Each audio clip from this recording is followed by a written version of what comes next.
Victime Vision.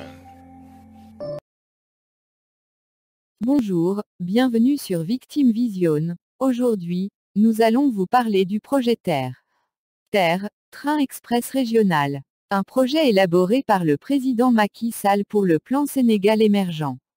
Dans ce qui suit, nous allons vous montrer dans un vidéo ce qu'est le projet TER.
Félicitations, les soulagements et les remerciements de certains Sénégalais, on le considère comme le plus grand arnaque de l'année. De ce fait, nous allons vous présenter une vidéo de Khalat TV qui, avec des preuves à l'appui, va expliquer le pourquoi ce projet est considéré comme une arnaque et non pas une innovation.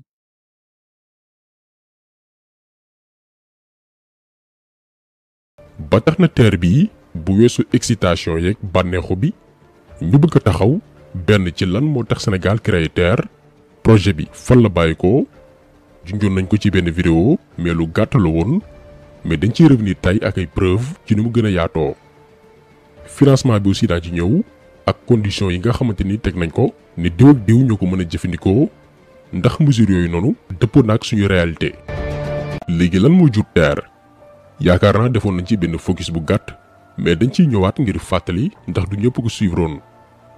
li ñuy xamal foofu mooy newul ni Sénégal moo am initiative créer projet bii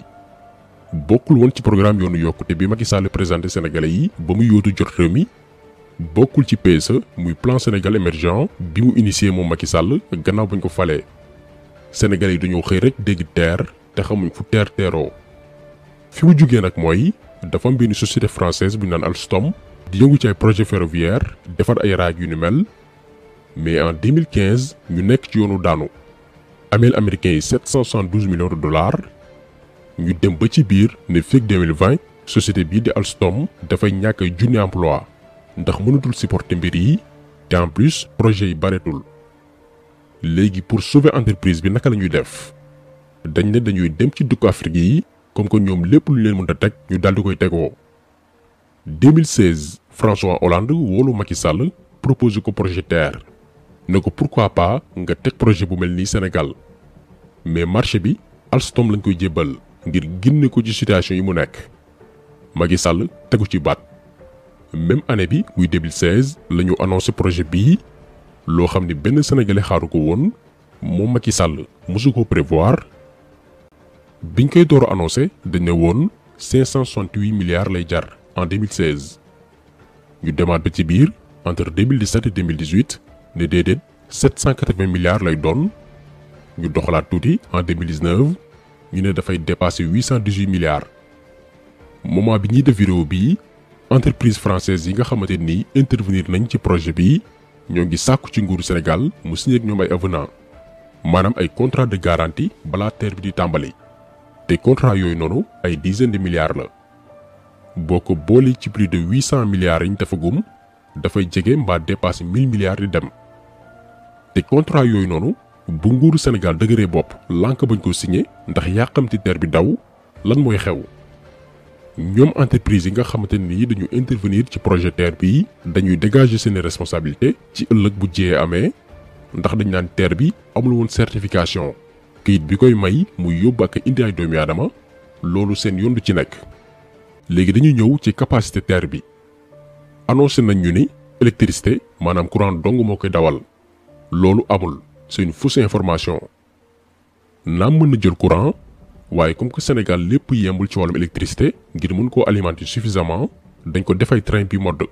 di ko alimenter aussi ak diesel benn ci xeetu carburant yi bu ngeen demee ci sud Alstom bi ko defar di ngeen fa fekk loolu lépp. beneen information bi mooy li ñu TER bi dikkee ci koppar boo ko comparé ak yeneen train yu ni mel foofu jarul ñuy xool fu sori dañuy jël exemple bi gën a pertinent muy Algérie li tax ñu jël exemple Algérie mooy parce que même entreprise bi Sénégal commandé ay train muy Alstom la Algérie moom itam jëndee même façon train yi la muy modèle Cordialint amul différence ñoo bokk sax même caractéristiques yi waaye ñaata la Algérie commandé mi ngi commandé 17 trains fukki train ak juróom-ñaar pour ñaata ci koppar 200 millions d'euros 200 millions d'euros mooy 130 milliards de francs CFA nga jël Sénégal mi ngi commandé ñaata train 15 trains fukki train ak juróom moo gën a néew li Algérie commandé waaye ñaata la Sénégal dépensé 800 jàpp 1000 milliards boo ci boole yenn infrastructures yi ay centaines de milliards de différence pour Dakar ak Diamniadio dong 55 kilomètres. Dakar vient d'inaugurer sa toute nouvelle ligne de TER. Objectif du train express régional, désengorger la circulation de la métropole sénégalaise, soit moins de 2,30 €.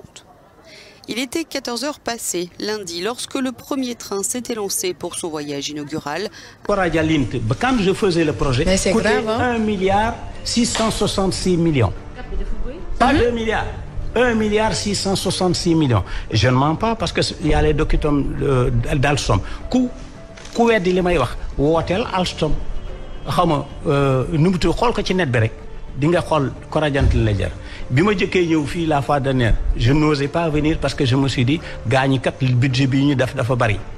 mais dama dugg ci net bi pour xool combien vous aujourd'hui 14 ans après un Cordialint. Alors j'ai trouvé que l'Arabie Saoudite avait commandé les mêmes trains que nous, mais avec une petite amélioration, mais benn dépassé wu ci 4 milliards 500. maanaam fukki train ak juróom yi Sénégal commandé Alstom normalement 67 milliards la ñu waroon dikkee bu cher ba cher comme modèle bi nekk Arabie Saoudite lii li muy tekki mooy dañoo def lu ñu woy surfacturation nangam téeméer lay jar ñu yónni la ne la demal jëndal ma lii nga jëndee ko téeméer ba noppi kompolo ak ki la ko jaay ne ñaari junni nga ko jëndee lii moo xew ci TER bi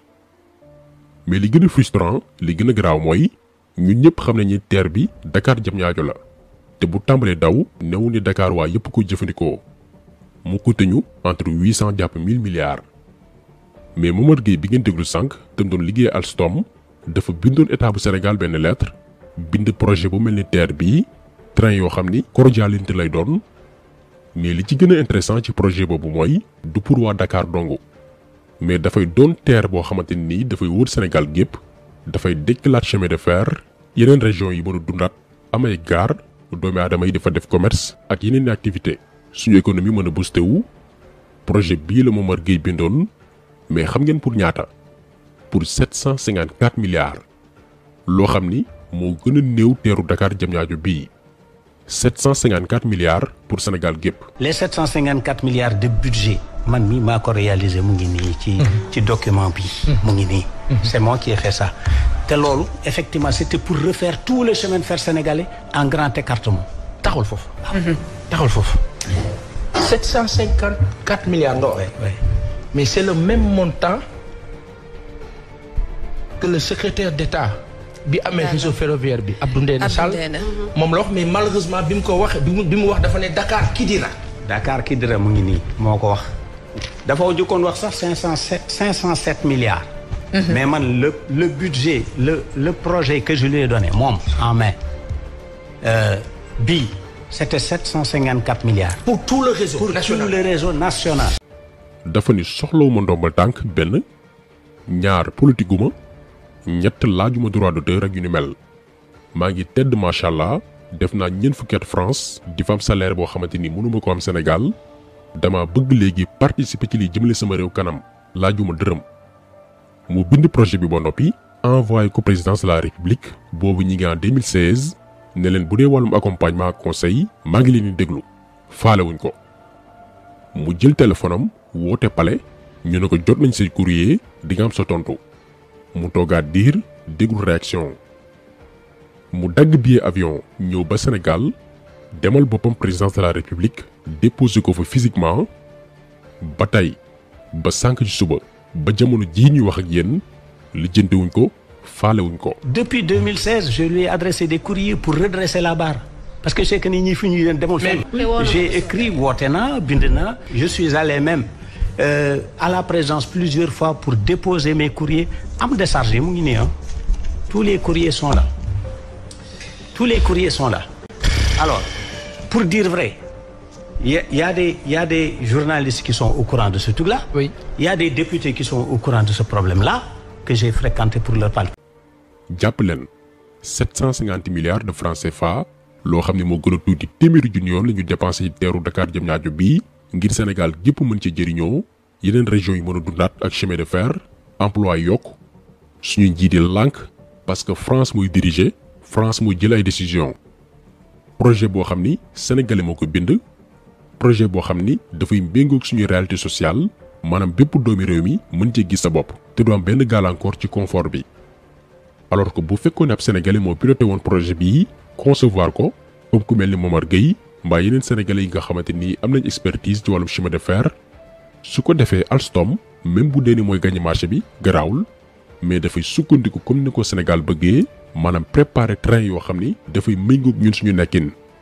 mën nañu préparer porte bagage comme bus yi yoo xam ni dafay isolé wu lii moo tax tëggal sa bopp say projet am solo malheureusement nag TER bii France moo ko initié concevoir ko comme ñoom ni seen réew mel ba tax na du catégorie sénégalais yépp ci mën a gis seen bopp. Bref, pour regarder la vidéo au complet, veuillez aller dans la description, vous y trouverez le lien. Pour quelqu'un qui quitte Rufisque pour aller à Dakar, arrivé aux gares, il payera un ticket de 1000 francs CFA pour le transport et à la rentrée, payera le même prix sans compter les transports secondaires. Ainsi chaque jour, il devra payer 2000 francs CFA pour prendre le TER. Du lundi au vendredi, il devra payer pour le transport 10 000 francs CFA. Pour le mois, cela lui coûtera au moins 40 000 francs CFA, une somme inaccessible à la plupart des Sénégalais. Au moment où les enseignants sont en grève, suivis des hôpitaux avec un déficit de matériel et de personnel de santé qualifié, une vie si dure pour la plupart des Sénégalais, l'État se permet de signer des contrats de projet à l'encontre de son budget et n'hésite aucunement à procéder à la surfacturation. Le Sénégal, un pays où règne la corruption, est aujourd'hui parmi les pays les plus corrompus. Certes, les produits vont s'embellir aux yeux de certains mais regressera le rendement de plusieurs citoyens car c'est la population qui payera les factures à travers les impôts. Ainsi, le pays aura du mal à améliorer ses économies d'où la cherté des denrées alimentaires, une situation financière de plus en plus instable et une baisse de l'économie. Cependant, tout ça, c'est la faute à nous. Oui, nous Sénégalais. Car si toutefois la Constitution imposait à l'État de procéder à une audition à travers une justice digne de ce nom pour tous ces projets développés, il y aura certainement des traces partout où l'argent va passer. Ainsi, il y aura moins de corruption et les vols deviendront rares. Malgré son rang au niveau mondial, le Sénégal est un pays de consommation. Au lieu de s'engager à des projets qui dépassent son profit, il serait préférable d'être un investisseur pour au moins créer des emplois pour éviter le chômage, augmenter le PNB et le PIB du pays. Ces actions vont au moins garantir le développement du Sénégal en accroissant l'économie, augmenter les richesses et sortir le pays de son statut pays sous-développé pour entrer dans le cercle des pays riches.